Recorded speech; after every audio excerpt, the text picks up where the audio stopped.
just finished watching Confessions of a Serial Killer from Unearthed Films, and we're going to check it out right now. So, Confessions of a Serial Killer, I think, came out like a year after Henry Portrait of a Serial Killer, but they're kind of based on the same material.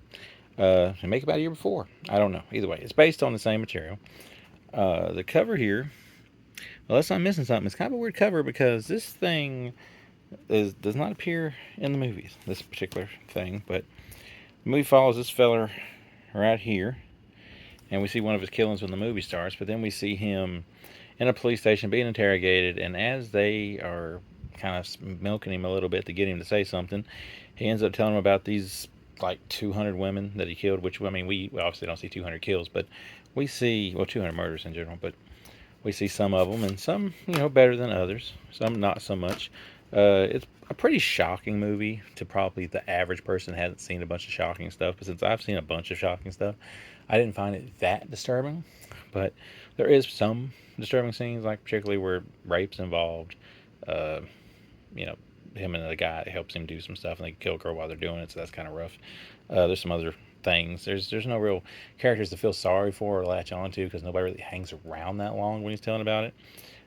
The actor himself is, where's his name at? Robert A. Burns, Bob Burns, people call him. He helped with Hills Have Eyes. He helped with Texas Chainsaw Massacre. There's a documentary on here that actually talks about him and his Rondo Hatton friendship or whatever, or a connection with him and Rondo Hatton. It's on here. That's pretty interesting as well. I've seen some of it, not all of that, but the movie is what I want to see, and the movie is what I watched. And the movie is good to its own credit. I'll give it a 3 out of 5. The movie itself looks kind of rough.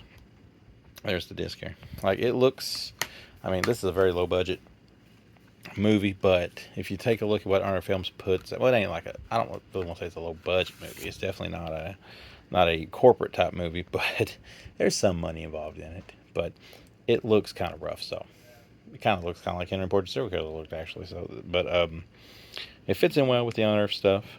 If you like what Unearthed Films do, you'll like this. This is part of their Unearthed Classics line, which has pulled out a few gems, and this is one that I would put up there.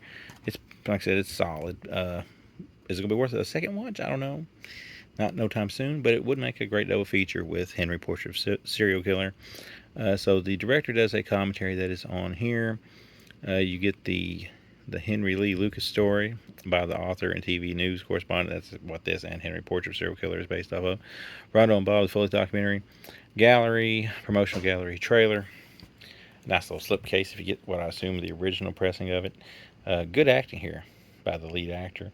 Everything else is a little hit and miss. But if you're into serial killer stuff, if you're into just grungy, dirty looking movies, then this is one that you might want to check out. I believe it's out right now. Unearthed Films, distributed by MVD.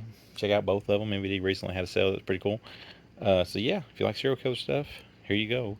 But this scene, as far as I can remember, and I just watched it, is not in the movie, but cool cover nonetheless.